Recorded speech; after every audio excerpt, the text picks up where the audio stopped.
America నుండి ఇండియాకి డబ్బులు పంపాలంటే ఇప్పటికీ ఆ పాత పద్ధతులేనా? అందుకే వచ్చేసింది మై పర్సు. Download now.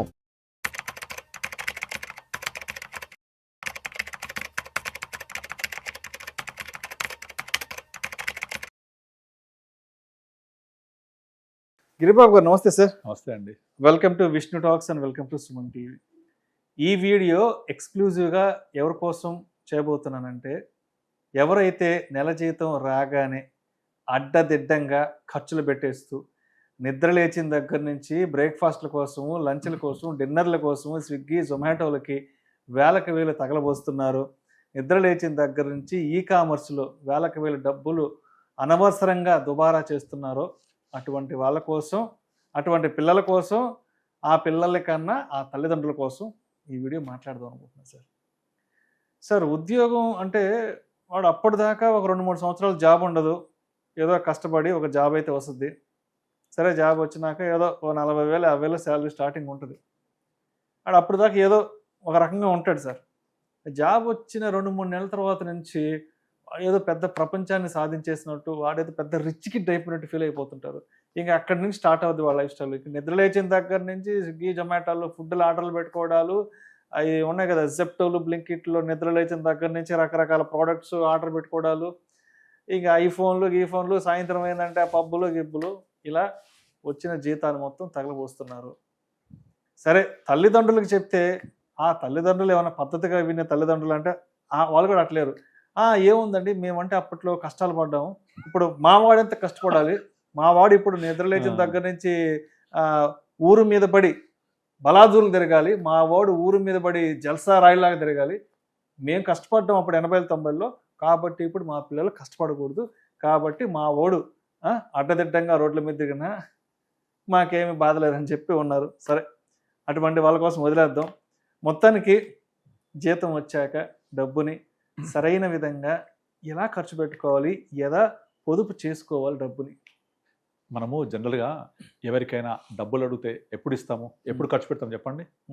అందరు ఉంటే కదా, ఉంటేనే ఖర్చు పెడతాం, ఉంటేనే పలానా వాళ్ళు అడిగితే ఇస్తాం. డబ్బులు లేవనుకోండి, ఇస్తావా? లేవం కదా. అయితే ఎంప్లాయీస్కి మీకు ఫస్ట్ తారీఖు కాగానే శాలరీ క్రెడిట్ అవుద్ది. క్రెడిట్ అవ్వగానే ఇప్పుడు నేను ఒక 5-6 సూత్రాలు చెప్తాను, ప్రిన్సిపల్స్.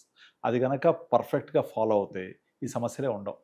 సో చాలామంది ఏం చేస్తారంటే, డబ్బులు రాగానే అకౌంట్లో ఉంటాయి కదా, ఓ 10వ తారీఖు వరకు, 15 వరకు, 20 వరకు విచ్చల వేడిగా మీరు చెప్పిన విధంగా ఖర్చు పెడతానే పెట్టేస్తారు. మొత్తం పొద్దున్న లేస్తే ఇంకా శాలరీ రాగానే ప్రతి సంవత్సరం మనకు దీవాళీ దసరా ఒకసారి వస్తుంది. కానీ ఈ శాలరీ ఉన్న వాళ్ళకు సంవత్సరానికి 12 దసరాలు, 12 దీవాళీలు. మనం దసరా దివాళీ కూడా సంవత్సరం కూడా ఖర్చు పెట్టవంతా, కానీ అలా ఖర్చు పెట్టేస్తున్నారు.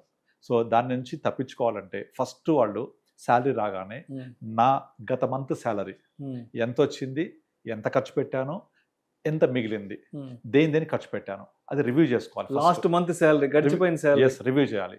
రివ్యూ చేస్తే లాస్ట్ మంత్ శాలరీలో ఎక్కడెక్కడ దుబారా చేశాను నేను, ఎక్కడ అనవసరపు ఖర్చులు పెట్టాను, ఎక్కడెక్కడ నేను అవసరం ఉండేదానికి పెట్టాను, ఇవి కనుక ప్రాపర్గా రాసుకోగలిగితే ఈ మంత్ శాలరీని మళ్ళీ నేను ఎలా ఖర్చు పెట్టాలి అనే ఒక మంచి ప్రణాళిక వేసుకోవడానికి స్కోప్ దొరుకుతుంది. సూపర్. పోయిన మంత్ చేసిన అన్ని దుబారా తీసేస్తే ఆటోమేటిక్గా ఎంత మిగిలేది అర్థమవుతుంది మనకు. ఫస్ట్ స్టెప్ చేయాలి. తర్వాత నెంబర్ 2, మనము ఏవైతే ఇన్సూరెన్స్ పాలసీలు, మంత్లీ కట్టేవి, లేకపోతే క్రెడిట్ కార్డ్ బిల్స్, లేకపోతే ఇంకేదైనా ఈఎంఐ లేదా ఇంటర్నెట్ బిల్లు, ఫోన్ బిల్లు, ఇలాంటి కొన్ని మంత్లీ కట్టేవి కంపల్సరీ మ్యాండేటరీ ఉంటాయి.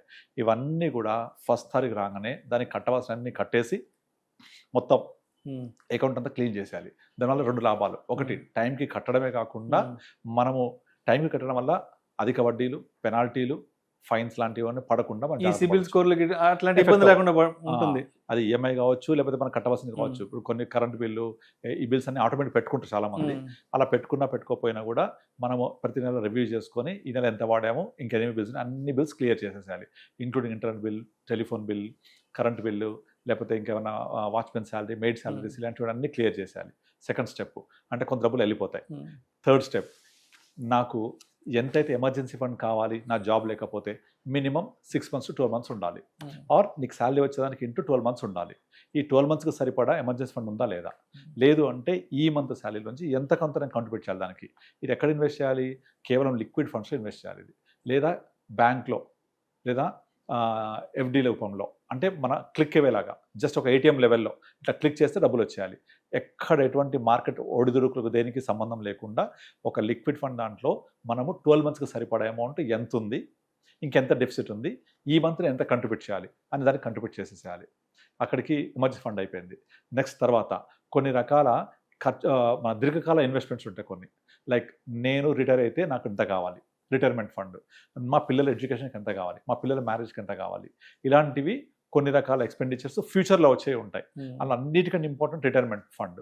దీనికి ఎంత సేవ్ చేయాలి ఇప్పటి నుంచి, కనుక మీ మొత్తం ఇన్కంలో నుంచి అట్లీస్ట్ మినిమం 10 to 20% తక్కువ కాకుండా లాంగ్ టర్మ్ సేవింగ్స్, అంటే లాంగ్ టర్మ్ సేవింగ్స్ అంటే దీర్ఘకాల అవసరాలకి ఇప్పటి నుంచి ఇన్వెస్ట్మెంట్స్ కంటిన్యూ చేయాలి. అంటే మనము రిటైర్మెంట్ ఎప్పుడు అవుతాను, నా వయసు ఇప్పుడు 40 సంవత్సరాలు, నేను ఒక 15 years తర్వాత 10 to 15 రిటైర్ అవుతాను, అప్పటికి నా ఖర్చులు ఎంత అంటే ఇవాళ నాకు గనక నెలకు 50,000 అవసరమైతే ఒక 10-15 years తర్వాత కనీసం మినిమం 5 to 6 times కావాలి. అంటే ఒక 2.5-3 lakhs మినిమం కావాలి. ఆ 3 lakhs రావాలి అంటే నాకు కార్పస్ ఎంత ఉండాలి, నా కార్పస్ కనీసం 4 to 5 crores ఉండాలి. ఇప్పుడు కార్పస్ ఎంత ఉంది, ఎంత జనరేట్ చేయాలి, దీనికోసం మనం ఎస్ఐపి లాంటిది యాడ్ చేసుకొని దానికి పంపించేసేయాలి. తర్వాత కొన్ని రకాల లోన్స్ ఉంటాయి, పర్సనల్ లోన్స్ తీసుకొని ప్లాట్లు కొంటూ ఉంటారు మహానుభావులు చాలామంది. తర్వాత పర్సనల్ లోన్ తీసుకొని వేరే ఇన్వెస్ట్ చేస్తూ ఉంటారు, ఎవరికో ఇస్తూ ఉంటారు, చిట్టీలు ఉంటాయి కొంతమంది. వీటన్నిటికీ కూడా ఎక్కువ రేట్ ఆఫ్ ఇంట్రెస్ట్ ఉంటుంది, వీటిని ఫస్ట్ కట్టేసేయాలి. అంటే మన దగ్గర ఎంత మిగులుతుందంత హై రేట్ ఆఫ్ ఇంట్రెస్ట్ ఉండే లోన్స్కి కానీ హై రేట్ ఆఫ్ ఇంట్రెస్ట్ ఉండే లయబిలిటీస్ కానీ ఫస్ట్ కట్టేసేయాలి. ఎందుకంటే హోమ్ లోన్ తక్కువ ఉంటుంది, ఈఎంఐ రూపంలో వెళ్ళిపోతుంది.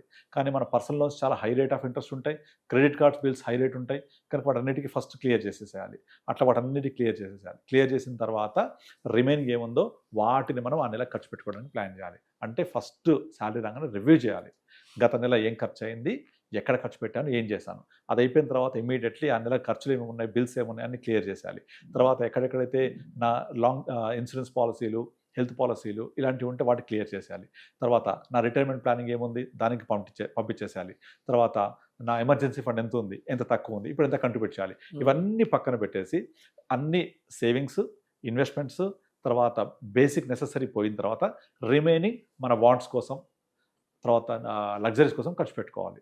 అంటే ఇలా చేశారనుకోండి, అప్పుడు మీరన్నా స్విగ్గీలు జొమాటోలు పెట్టడానికి ఉండదుగా డబ్బులు ఉంటేనే పెడుతుంటాయి ఖర్చు ఇవన్నీ. కానీ ప్రాపర్గా ప్లాన్ చేసుకొని వీటన్నిటికీ మనం అలొకేట్ చేసుకొని రిమైనింగ్ని కనుక మనం ఖర్చు పెట్టుకుని రెడీగా ఉంటే ఈ డబ్బులు మనం 30 రోజుల పాటు ఖర్చు పెట్టాలి కదా. ఒక డిసిప్లిన్ వస్తుంది తెలియకుండా.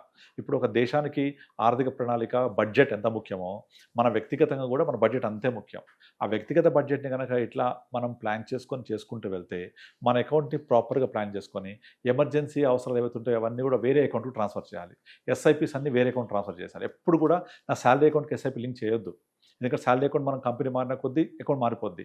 అండ్ రెండోది ఎస్ఐపి నేను ఏం చేస్తానంటే అందరికీ డిఫరెంట్ డేట్స్ పెడుతూ ఉంటాము, కనుక అది ఆ డేట్ ప్రకారం వెళ్ళిపోవాలి. సో 1st తారీఖు రాగానే నా ఎస్ఐపి అమౌంట్ ఎంతో అందులోకి వెళ్ళిపోవాలి, ఎమర్జెన్సీ ఫండ్ ఎఫ్డీ లాగా ఉండాలి దాంట్లోకి వెళ్ళిపోవాలి.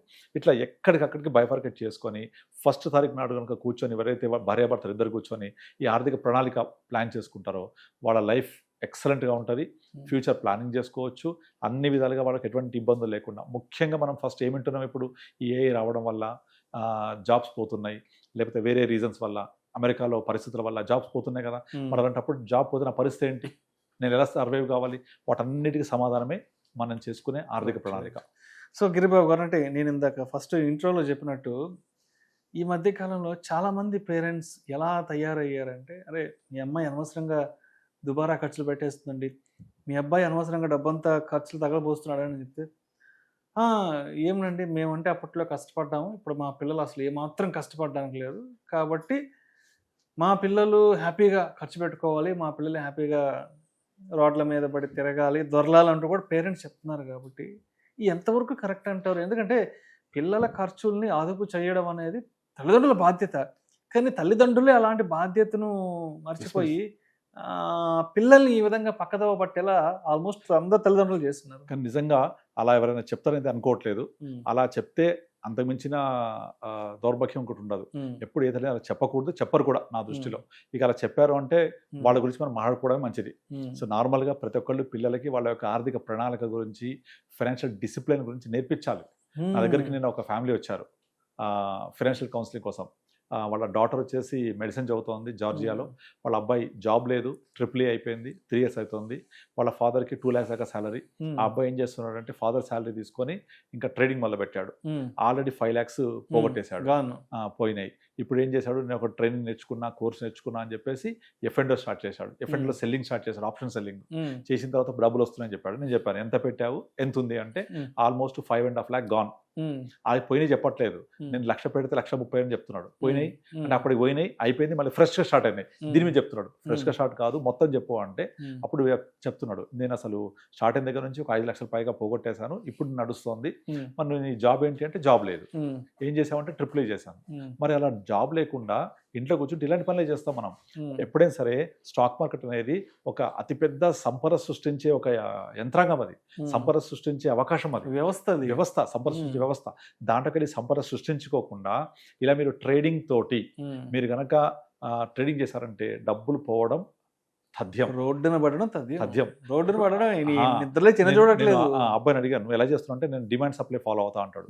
బాబు నువ్వు ఎంత ట్రేడింగ్ చేసినా కూడా ఒక 10 ట్రేడింగ్స్లో 3-4 ట్రేడ్స్ పాజిటివ్ ఉంటాయి, ఒక 3-4 ఫ్లాట్గా ఉంటాయి, 2 ట్రేడ్స్ చాలు మొత్తం డబ్బులు ఉడుచుకుపోతాయి. సో అదొక అత్యంత సంపద సృష్టించే వ్యవస్థ. ఆ దాంట్లోకి వెళ్ళి నువ్వు ఎంత కాలం అయితే ఇన్వెస్ట్ చేసి మంచి కంపెనీస్లో వెయిట్ చేస్తావో అంతకంటే ఎక్కువ సంపద సృష్టించబడుతుంది. ఇప్పుడు మనం చూసే ప్రపంచ కుబేరులు కానివ్వండి, రీసెంట్గా ఎలాన్ మస్క్ ఆయన పోర్ట్ఫోలియో ఎక్కడికి వెళ్ళిపోయింది, ఓవర్ నైట్ $1 trillion దాటిపోయింది. ఎలా వచ్చింది అదంతా? ఓవర్ నైట్ అతని కంపెనీ లిస్ట్ అవ్వడం వల్ల, మార్కెట్ వాల్యూషన్ పెరగడం వల్ల, మనం కూడా ఇన్వెస్ట్ చేసి నీ గోల్ కోసం వెయిట్ చేయి. ఇప్పుడు ఎందుకు చేస్తున్నావు ఇట్లా అంటే జాబ్ లేకపోవడం వల్ల. First you invest on your self. నువ్వు జాబ్ లేదని భయపడడం కాదు, జాబ్ లేదని ఇబ్బంది పడడం కాదు. ఫస్ట్ నువ్వు నీ స్కిల్ ప్రకారంగా జాబ్ తెచ్చుకొని నువ్వు అందులో ఎంగేజ్ అయ్యి నిన్ను నీ మీద నువ్వు ఇన్వెస్ట్ చేసుకొని నువ్వు స్కిల్ పెంచుకొని జాబ్ చేసి వచ్చిన డబ్బుల్ని ఇన్వెస్ట్ చేసి నీ భవిష్యత్ ప్రణాళిక కోసం వాడుకో. ఫాదర్ లాగా నీకు పెన్షన్ రాదు, గవర్నమెంట్ జాబ్ కాదు కనుక నీ వయసు 24 years, ఒక 45 వరకల్లా ఒక ఫైనాన్షియల్ ఇండిపెండెన్స్ తెచ్చుకోవాలి. సో అవన్నీ చేస్తూ ఉంటే ఇన్వెస్ట్మెంట్ అనేది, స్టాక్ మార్కెట్ అనేది నీ యొక్క సేవింగ్స్కి ఒక మంచి మార్గం అది.